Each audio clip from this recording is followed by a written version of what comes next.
كيف الحماس؟ جيد؟ How excited is it? ممتاز. Great. السلام عليكم. Peace and bliss. My name is Leen Sheraiff and I'm from the Mohammed bin Salman Misk Foundation. It's an absolute honor to be here with you all today. And as we near the end of our day, we wanted to make sure we end it with a bang with our very, very special guest, أختنا Ons Jabeur.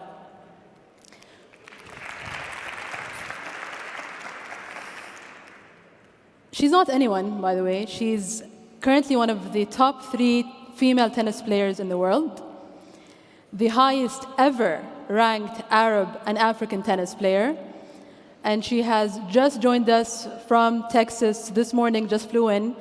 We really appreciate her coming and we're super, super happy to have you, Ons. شرفتينا ونورتينا والله. شكرا. Let's dive right in, Ons. I'm sure I'm very curious. I'm sure many of us here are very curious about your journey. Can you tell us how it all started? Well, first of all, I'm really happy to be here. It's my first time in Saudi, and it's an honor, really. You may not recognize me with this outfit, but I'm Ons Jabeur, I'm a tennis player. And everything started when I was 3 years old. Thanks to my mom, she had a dream to play tennis, and she just introduced me to this beautiful game. I was also swimming at the same time and doing different sports because I need to go to sleep at the end of the night, and I had to do a lot of activities to make me calm. So yeah, my mom gave me, this great opportunity to have a dream, to believe in myself, and she really was there for me at every moment. Starting playing tennis tournament in Tunisia when I was 6 years old, traveling all over Tunisia, driving me everywhere, and I started to go my first international tournaments at the age of 10 years old. It was in France. So yeah, the journey started really early, and she also encouraged me to go to study in a high school, sports high school, where I could study and play tennis at the same time, because we were practicing a lot of hours, and we were doing 5 to 6 hours of training, plus education, and that was, the first step of wanting to be a professional tennis player. Did you know at a young age you were going to become a professional tennis player? You wouldn't believe me if I say yes, but yes? I did. Amazing. I always wanted, and I was telling my mom. She calls me the dreamer because I told her, I want to be number 1. I want to win a lot of Grand Slams. I want to be the first one to do this, to do that. And I had no idea what it's like to be a professional tennis player and what does it have to take, dedication, financially. You had to be ready to pay for a great team, to travel. But yeah, I had this dream since really young age. I think this takes me to an important concept that we're discussing here today, which is the concept of role modeling. Would you say that your mother was your role model in this journey? Definitely, my mother is my role model, is my hero. She is a very strong woman, and she gave me this opportunity to be the woman that I am today. And I'm very proud if I could today inspire other women, inspire the new generation to achieve wherever they want.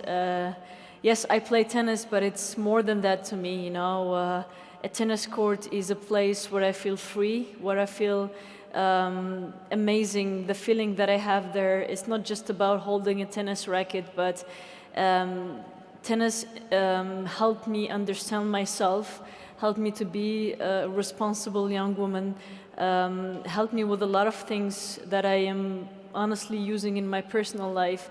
And to be the woman that I am today, it was also thanks to a great woman, is my mother. That's beautiful, Sarah. And now that you are in this position, you have become the role model not only for Tunisian women, but also for women and men in this region, because we can finally look up to someone and say, okay, they did it, I think we can too. It might be a responsibility that you chose or you didn't, but how do you bear that responsibility? And what values guide you as you go through that? It is definitely a great responsibility, and being able to represent a whole continent, especially the Arab continent, is really an honor and a privilege for me. And a privilege, the pressure that I'm getting, it's a good one, and it's a good privilege for me. Just breaking records and making history, and after every interview, after a few matches, when I'm talking to a lot of people around me, they don't know that Arab woman is capable of doing this, and being proud and saying, I am an Arab woman and I'm doing this and I'm achieving that, and I want to inspire, other generation behind me. And I feel like that's what's kind of missing, is to see someone do it, to say it's not impossible, we can do it, And I don't take no as an answer, as my character really. I'm a very stubborn child. So lesson number 1, don't take no for an answer. No, even though sometimes no could hurt you, but I prefer to learn the hard way, because I made the mistake, but I learned from that, And for me, I don't know if you know this story, but I've struggled with so many coaches that they tried to change me, tried to change my game. They wanted to introduce me to a certain style as being an European tennis player, or changing my character. But for me, being connected also to my culture was very helpful to be the player that I am today. Lesson number 2, be true to yourself. And I want to double click on this a little bit. Yes. The concept of authenticity is coming up throughout the day. It's a concept Muammer spoke about as well. It's a concept their excellencies, our ministers, are speaking about in the journey to leadership or the journey to success. And now that you've achieved what you've achieved and you are a lot more prominent in the public eye, how do you stay authentic? And I know you have an all-Tunisian team, and that seems like a trigger that brought you to where you are. Can you tell us more about that? Definitely, yes. I'm lucky that I've been raised by an amazing woman, to be honest with you, that she taught me that no matter where you are and no matter how successful you are, you have to stay the same person from day one. Even if I'm ranked 1,000 or number 1, I really want to be remembered as a human being that I am today, but not as a tennis player or the achievement that I've done. But, the kindness, the fact that I'm kind to other players, the fact that I want to help also, the new generation that is coming from here, to push more women, to do more sports and be there, not just sports, but different fields as well. I think is very important. But as I was saying, I struggle a lot to have this team that I'm having today. Maybe some of you don't know, but my husband is also my fitness coach. And I have my tennis coach, which is Isam, that we know from a long time ago. And when we start working together, there is not a single person that was saying this is a good team and we should do this, because we were Tunisian Arabic, and they were saying, what do you have? You have no experience, you're not gonna do this. And I'm like, let me do my thing, I know what I'm doing. And we've been attacked a lot, on social media, everybody is giving their opinion, but we stick together as a team, and having them beside me kind of helped me express myself on the court and outside the court, and be able just to connect with them, because they understand me, where I'm coming from. Our culture is different from other players, so it's another taste to share the success with them. I think I would do it all over and all over again. And like I said, I'm stubborn, and I stayed with this team. And now I am number 2 in the world. We're going for number 1, hopefully. We are never stopping, and we just want to be the first Arab team to win a Grand Slam, hopefully. and achieve many more, and definitely help other players if they want to be in a top 10, and make them believe that they can do it, you know. And definitely having also my family behind me, and lately they came with me to the WTA finals. It's like I wanted to give them this gift that. How was it? Having them with you? It was really amazing, having my parents there, my sister, my little niece. It was really amazing, and I wanted to give them this trip, to just say thank you for whatever they done with me, with my career. I've struggled a little bit, you know, and except the injuries, you know, and everything. As a, you know, as an athlete, the injuries are our first enemy, but also, you know, not having the right infrastructure, you know, and financially to be able to pay the team and travel. That was difficult, and I'm not gonna tell you that I was strong the whole time, but yeah, I had my weaknesses. I'm a human being. I can go through tough times, but the most important thing when you go down, you have to know how to get up. And I was lucky enough that I had my family with me that supported me and always believed that I could achieve my dreams. You're referring to struggles as you go through the story, which is, I think, a very important lesson for a lot of us here. Is you are in a great place today. You're going to even more greatness, and I think no one here is doubting that, and we're just all rooting for you. But I also know that this was a long journey for you, that you spent many years where you were not part of the top 100 even. Was that a moment that you felt like you would lose hope, or was that a moment for you to say, no, I'm just gonna, you know what, I'm gonna change everything I'm doing, and I will make sure that I am top 10 and I'm top 3 today, actually? Yeah, it was honestly confusing at certain times, because I thought I was doing everything right, and you know, you give it all, you believe in yourself, you have the game for it, and the frustrating thing is that people come to you, it's like, you're such a talent, Ons, you're gonna make it, and I'm like, when? Like, when is this coming, you know? And of course, I am impatient at certain time. I wanted things to happen quickly, which is, maybe it was a mistake, maybe not. And then I was like, okay, I'm gonna try to know myself better, try to know what's not working really well here, and get like the facts straight, and try to put the hard work and, you know, believe more in myself that I can do it.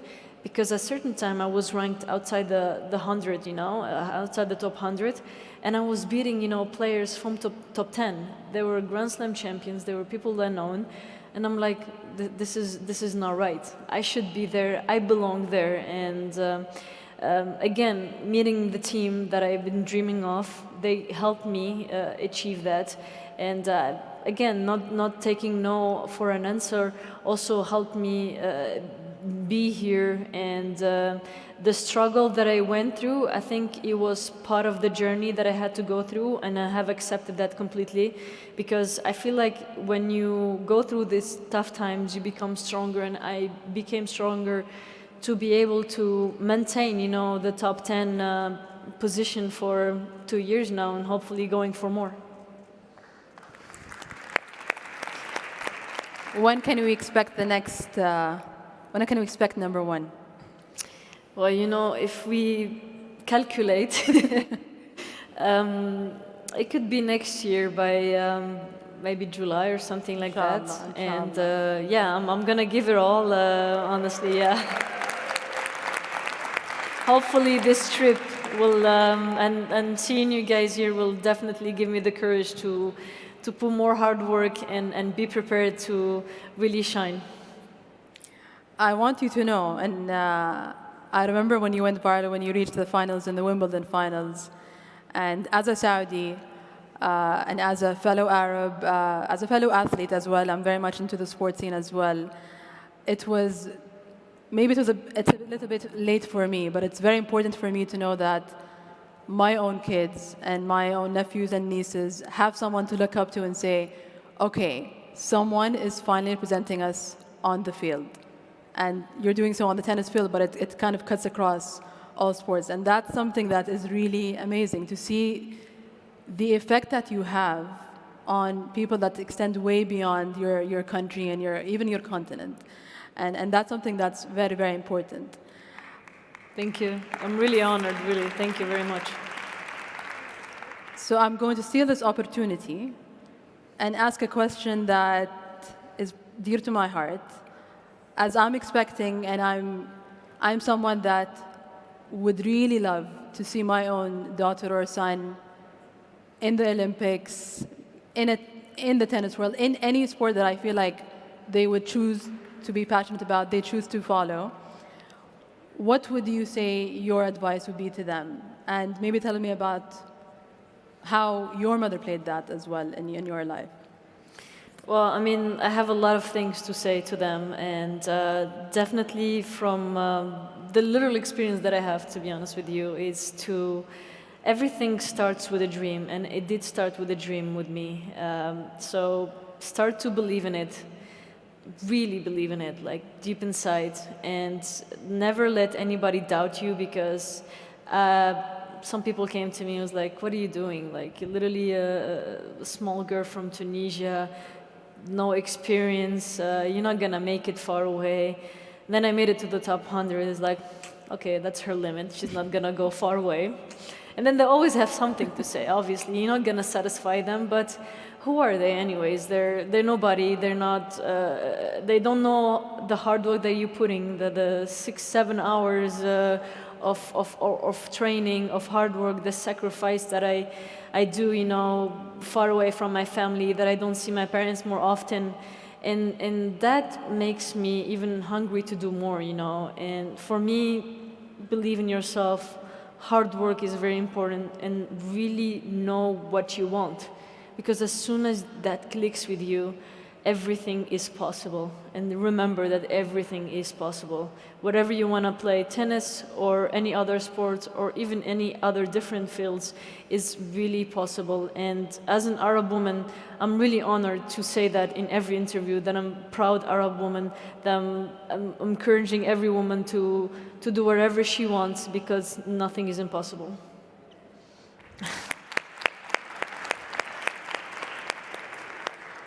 And my last final question would be, we are representing here in the MGF 2022 theme is generation transformation.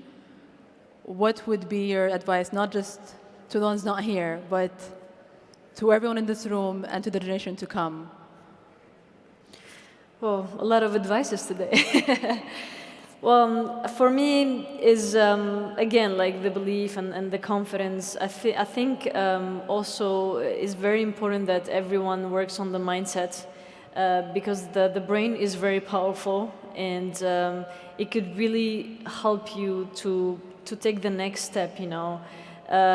Definitely stay, you know, the same person, always humble, grateful for everything you have, because sometimes we tend to forget when we get successful that we started from the bottom, and we don't have what people wish to have, but being able to see that we are grateful for that, we can achieve more and we can have more things, you know. So for me, is never giving up, always work hard, and you know, one day you're gonna achieve whatever you want for sure.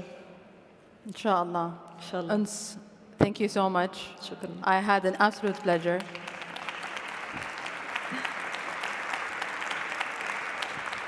Very, very valuable advice. Staying true to yourself, staying authentic, and maybe just not let the stardom or you don't need to succeed.